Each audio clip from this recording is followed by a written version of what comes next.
Primeiro, oi, bom dia. Meu nome é Gabriel, eu trabalho na Live. Atualmente eu atendo lá Ben Jerry's, mas no ano passado eu estava atendendo Absolut, Jameson, enfim, todas as marcas da Pernod que estavam na agência, Chivas, enfim. Eu estou lá tem 2 anos, aqui é o meu e-mail da agência, caso vocês tenham alguma dúvida depois, quiserem conversar, e o @ das redes sociais.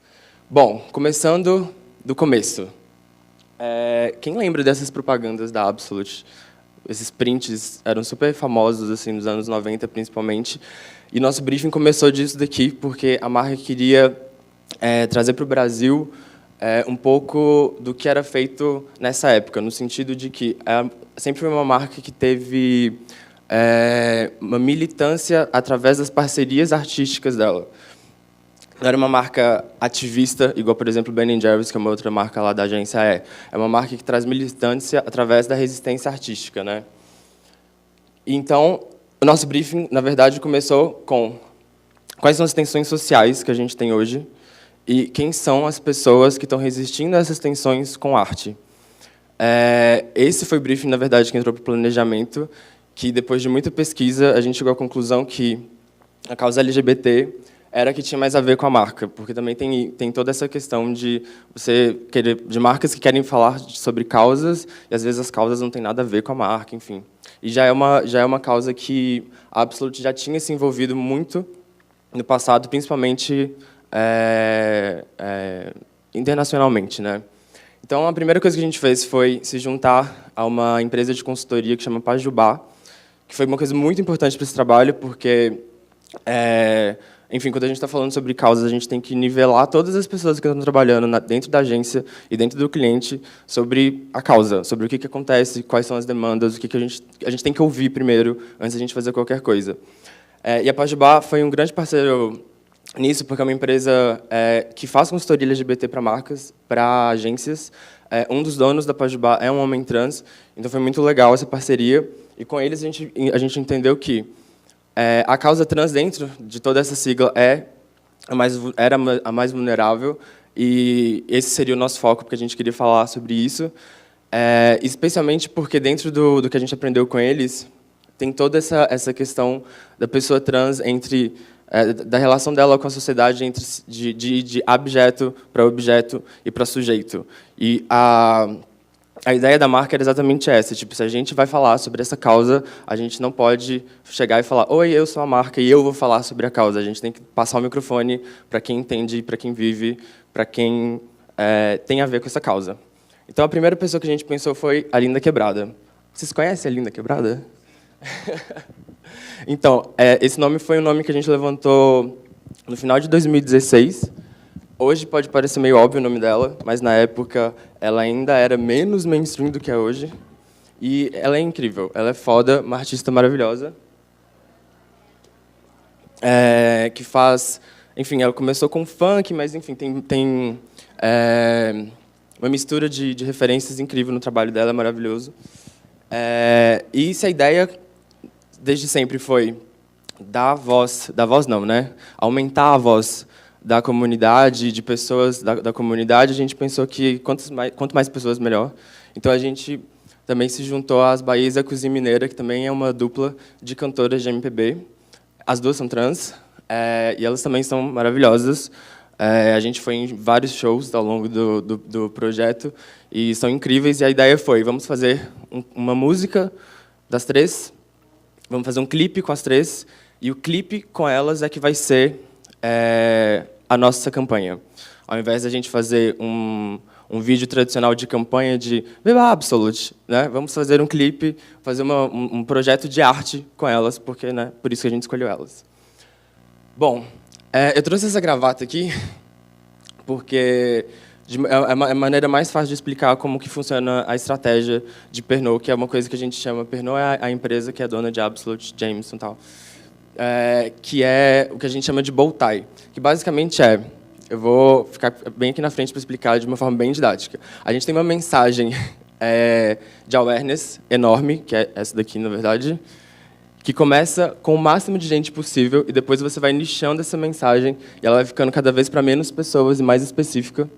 No centro, a gente tem um acontecimento efêmero, para poucas pessoas, e aí depois, só que esse acontecimento é super bem registrado, e aí depois a gente conta para as pessoas que não participaram desse acontecimento efêmero o que aconteceu e amplia essa mensagem.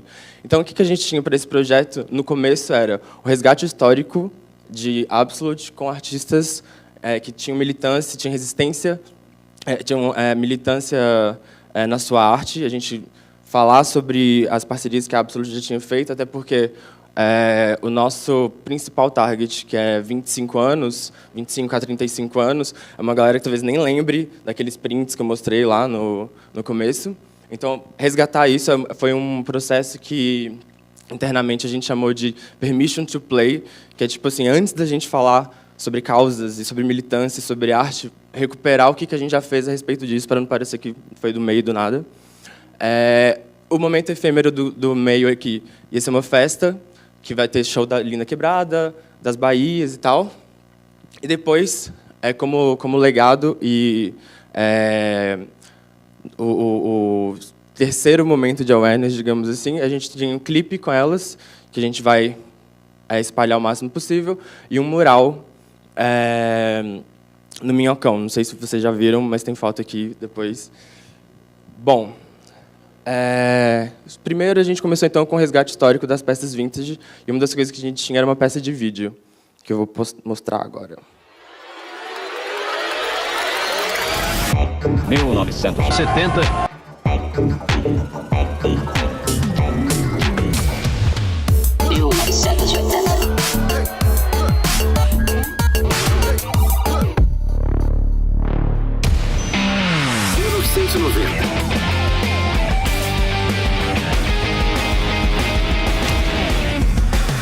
Anos 2000.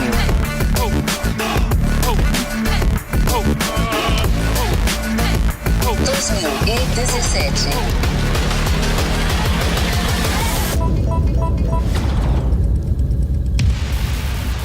Quando a arte resiste, o mundo progride. Todo esse resgate, a gente tinha outros cortes falando de artistas específicos. A gente tinha um site que era um hub que contava a história de todos os artistas que a Absolute já tinha feito parceria e qual era a militância deles por trás da arte deles, enfim. A gente tinha conteúdos no Instagram bem didáticos também, tipo assim, por exemplo, do Keith Haring, que conta o contexto dele, o que ele fazia com a arte dele, tipo assim, era um álbum no Instagram contando toda a história. A gente tinha no Facebook alguns conteúdos sobre cada um dos artistas. A gente tinha alguns conteúdos de statements, assim, de a arte resiste. A gente tinha esse filtro de avatar também, de arte resiste. E estava tudo pronto para ser lançado no final de setembro, começo de outubro do ano passado. Quem lembra o que estava acontecendo no final de setembro do ano passado? Isso tudo estava acontecendo. Por causa do fechamento do Queer Museu, por causa dessa exposição no MAN, sei lá, eu acho que ninguém nunca viu o Facebook discutir tanto arte na vida, né? E aí a gente lançou essa campanha, coincidentemente, bem nessa época. Na verdade, esse vídeo que eu mostrei agora, a gente lançou 2 ou 3 dias antes do incidente do MAN. Então, tcharam, fake news, falando que a Absolute apoiava a pedofilia. E isso foi muito sério, foi muito grave. No final da campanha, foi uma das coisas que mais trabalhou a favor da campanha, na verdade, mas no momento foi meio pânico, porque todas essas páginas de fake news e sites e tal, parênteses, a metade desses sites que falaram mal nessa época já estão fora do ar agora. Mas, enfim, eles são fontes de outras páginas, de outros sites, então foi uma coisa... E haters, se tem uma coisa para falar sobre haters, é que, galera, eles são muito organizados, assim. Então, assim, a gente fazia um post e em 15 minutos tinha milhões de comentários já negativos, os comentários longos, elucidados e tal, mas muito bot. Nossa equipe de BI trabalhou muito bem para poder categorizar comentários e ver tudo o que estava acontecendo. E, assim, tinha dia que... De um dia para o outro, 11% dos perfis que tinham deixado comentários negativos tinham sido deletados pelo próprio Facebook, porque eram bots. Bom, vou colocar aqui bem grande fake news, né, nem preciso falar, não era uma campanha a favor de pedofilia, óbvio, mas essa onda de fake news com esse direito a bots fez com que a gente também precisasse fazer várias reuniões com o Global, porque essa galera, como eu disse, é muito organizada, e isso foi parar no Global também. Eles mandaram muitos comentários para a Absolute do Global. A gente teve que fazer várias reuniões com eles para explicar para eles quem é o MBL, por que está tudo bem. Né? Porque, assim, o que estava acontecendo muito, principalmente nessa fase, era... A gente teve alguns defensores falando, não, a campanha não tem nada a ver com isso e tal, mas os próprios haters começavam a responder essas pessoas, falando que se você achou legal, você também apoia. Então, assim, no final das contas, as pessoas ficavam inibidas de deixar comentários positivos, e aí parecia que a campanha estava sendo um caos, assim. E várias vezes, em várias reuniões, a gente teve que falar, tipo assim, o comportamento de internet é sempre esse, tipo, quem está gostando geralmente está calado. Então... É um problema que a gente precisaria resolver e pensar mais para frente. Bom, a gente chegou à conclusão que o único jeito da gente provar para essas pessoas que a nossa campanha não tinha nada a ver com pedofilia era continuar a campanha.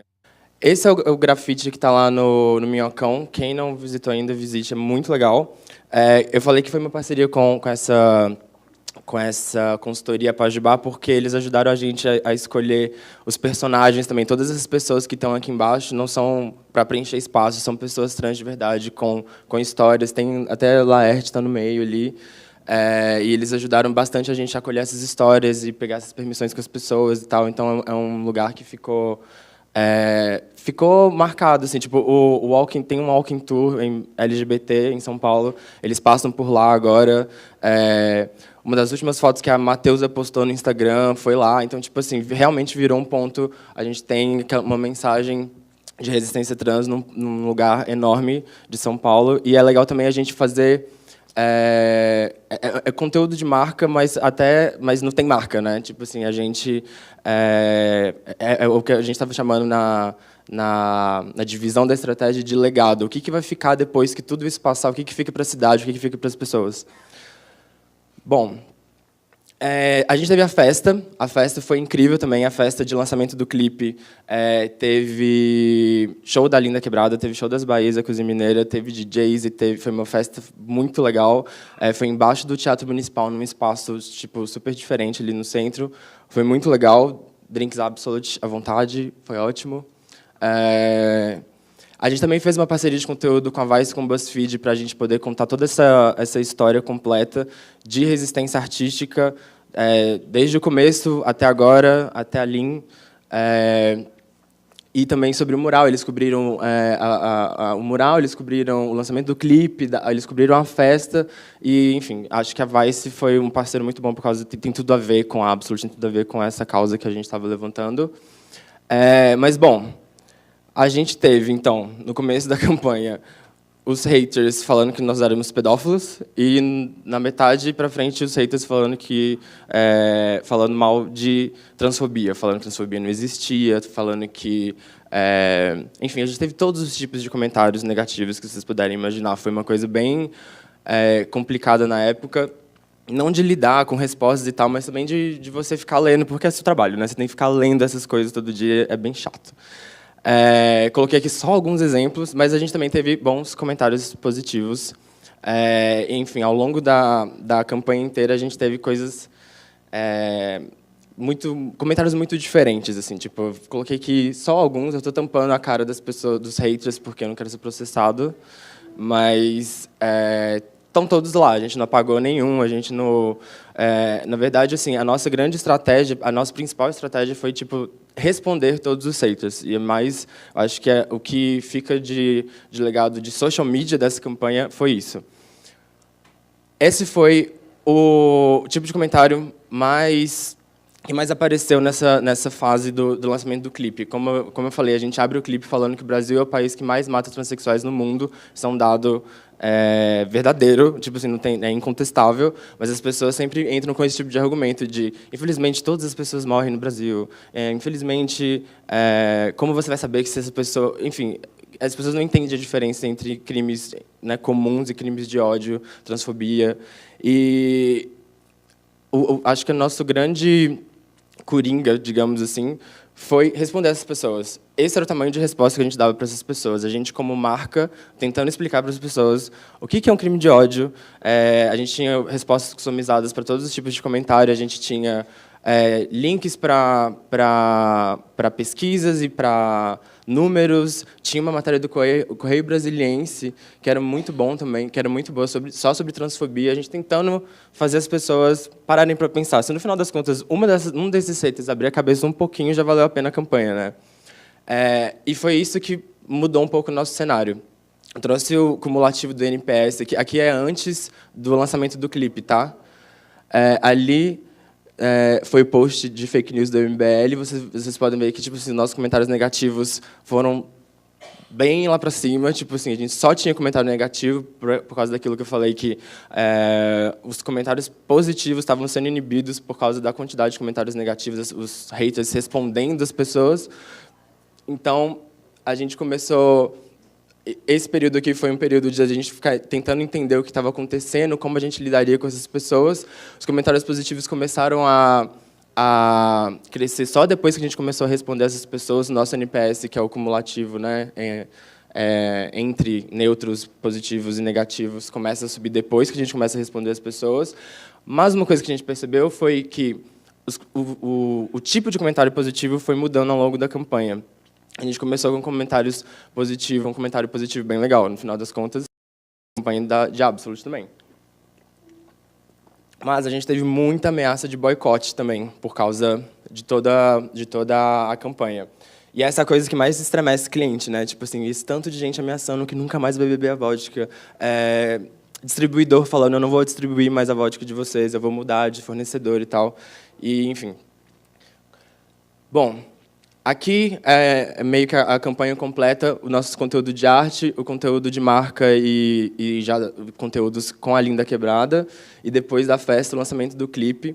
E aqui eu acho que o que eu estava falando, dos comentários positivos e negativos, é o que é mais interessante, porque antes do lançamento do clipe, a marca estava respondendo haters, mas de uma forma ou de outra, é a marca se defendendo, falando, ei, eu não sou uma marca pedófila, isso é óbvio, eu não precisava nem estar falando isso, mas eu vou falar porque, né, estamos sendo atacados. Depois do clipe, a marca não estava se defendendo, ela estava defendendo, no final das contas, a comunidade trans, porque todos os comentários negativos que a gente teve depois do lançamento do clipe eram sobre isso, eram sobre os dados estarem errados, eram sobre trans não merecer, enfim, tá no clipe, tá na campanha, não sei o quê. Então, tipo assim, quando as pessoas começaram a ver que a própria marca estava comprando a briga, defendendo o seu ponto de vista, defendendo a sua comunidade, as pessoas começaram a entrar mais. As pessoas começaram a responder mais, deixar mais comentários positivos, começaram a responder os haters, que era um movimento que a gente não estava vendo antes. Então, foi muito legal. Bom, assim, resumindo tudo que eu falei, já está chegando no final, tá? Primeira coisa, vídeo longo, se for conteúdo, pode. Quem aqui é de agência? Provavelmente deve ser uma briga sempre, criação e mídia e social, de esse vídeo está muito longo, porque tem que ter 30 segundos, 45 no máximo, blá, blá, blá. E é verdade, a marca tem que aparecer nos primeiros 5 segundos, todas essas coisas, mas a gente percebeu que a gente fazendo um videoclipe, conteúdo, também funcionou. Assim, tipo, se a gente tiver um conteúdo para oferecer que seja interessante para a pessoa, não seja, entre aspas, só uma propaganda, né? A gente pode brincar com isso de um jeito diferente. Outra coisa é que nossos advocates viraram brand lovers ao longo da campanha. Assim, a gente transformou essas pessoas as pessoas vinham defender as artistas dos ataques, e aí eles viam que a própria marca já estava defendendo. Então isso a gente percebeu em pesquisa que a gente aumentou o nosso número de brand lovers depois dessa campanha. O passado é poderoso. Bom, isso, assim, toda aquela primeira fase apesar de ter dado toda essa polêmica por causa do MBL, aquela primeira fase que a gente conta sobre todas as parcerias com artistas que a gente já tinha feito na vida, que a marca já tinha feito, ajudaram muito a gente a poder mostrar como a gente era credenciado para falar do que a gente estava falando. Quando a gente lançou o clipe, a gente teve muitas pessoas que lembraram do patrocínio de Absolute para o RuPaul's Drag Race, falando, não, quando a marca era acusada de vocês estão se aproveitando, não é bem assim, pink money e tal, tinha gente que lembrava de, tipo, não, a marca sempre teve relacionada com a causa e tal, que é legal. E a última coisa que eu acho mais importante, do ponto de vista de social media dessa campanha também, é excluir haters não é uma boa. O que aconteceu foi, na hora de calibrar o alcance de mídia, a gente não excluiu segmentações que podiam causar ruído, porque, no final das contas, os comentários negativos viraram os motivadores dos comentários positivos e mostram a importância da campanha no contexto da sociedade. O que eu quero dizer com isso é, muita marca tá falando sobre direito LGBT e falando que você pode amar quem você quiser, só que aí eles vão e segmentam só para pessoas LGBT. Nós já sabemos que a gente pode amar quem a gente quiser. Não é para a gente que você tem que falar isso, né? É para os outros. Então, assim, a gente comprou essa briga, afinal das contas, se a gente está defendendo a comunidade, se a gente vai falar da comunidade, se a gente vai falar da causa, a gente tem que dar a cara a tapa. E a última coisa é que ameaças de boicote geralmente não são ameaças. A gente percebeu depois que a campanha terminou que a gente, na verdade, aumentou o market share, aumentou o consumo. E, enfim, todas aquelas ameaças de boicote são um jeito que esses haters têm de manter a marca refém. Porque eles sabem que o volume assusta e eles sabem que a gente vai ficar dentro lá, fazendo milhões de reuniões, falando o que a gente vai fazer com isso, inibindo que a marca continue fazendo campanha sobre isso e tal. Então, a gente percebeu isso, assim, tipo, ameaças de boicote realmente não são ameaças. Eu nunca mais vou comprar esse produto que eu já não compro mesmo, sabe? Então, não teve impacto nenhum, na verdade, pelo contrário. Então, o último vídeo que eu vou mostrar é o videocase que a gente fez contando tudo isso que eu falei. Ele está em inglês porque ele foi feito para uma premiação internacional, mas ele resume muito bem tudo isso que eu falei sobre a parceria com a Pajubá. Eu acho que é uma coisa super importante de lembrar de marcas que vão falar sobre causas se associarem a consultorias ou pessoas que sejam importantes daquela causa que ela quer falar, para não ficar todo mundo no achismo, para não ficar no lugar comum. Aliás, uma coisa que aconteceu que foi muito legal quando a gente terminou essa campanha e a gente foi receber o Brand Lift do Facebook, o próprio Facebook vai lá e apresenta para mostrar a evolução de marca e tal. E aí uma das coisas que estava escrito lá é que tipo assim, a maioria dos comentários positivos que a gente teve vieram de homens, foram comentários de perfis masculinos e tal. Enfim, tem várias explicações para isso, mas eu lembro que um cara do atendimento virou e falou assim, perguntou pro cara do Facebook, tipo assim, mas você só tem masculino e feminino não tem não binários? Eu fiquei assim, nossa, tipo, que bom, né? Tipo assim, a gente ter feito todo esse trabalho e ter colocado todo mundo da agência e do cliente para poder ouvir o que essa consultoria tinha para dizer. A gente fez vivências e, enfim, a gente fez vários trabalhos e isso foi muito bom. Bom, eu vou passar o vídeo com o videocase. E aí depois, eu não sei quanto tempo a gente tem ainda, mas aí a gente abre para perguntas se vocês quiserem perguntar alguma coisa, tá bom?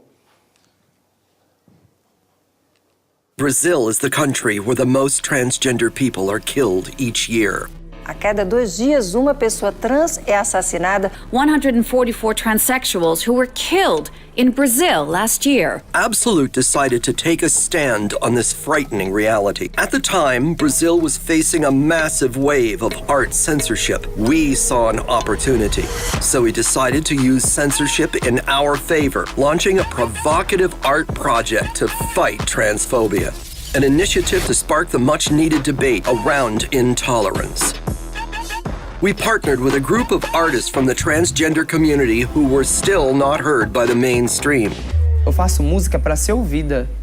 Eu não faço música para ser cantora. Estou procurando, estou tentando entender o que é que tem em mim que tanto incomoda você. We released an original track along with an exclusive music video. A 160-foot mural was painted in the biggest open art gallery of Sao Paulo, featuring dozens of life stories of trans people and their struggle to exist. We targeted everyone, including the ones outside the liberal bubble. Far-right groups created fake news, classifying Absolute as the corrupter of moral standards. So we got haters. But our cause had fabulous advocates. And support came from everywhere. Things got louder, bigger, and better. Absolute's music video became a symbol of transgender resistance. The song became a hit on Spotify and an anthem for respect. The mural became part of Sao Paulo's LGBT art tour, Against all odds, the dialogue between haters and lovers brought visibility to those who otherwise wouldn't have a voice in mainstream society. Estamos vivos, ninguém esperava, né?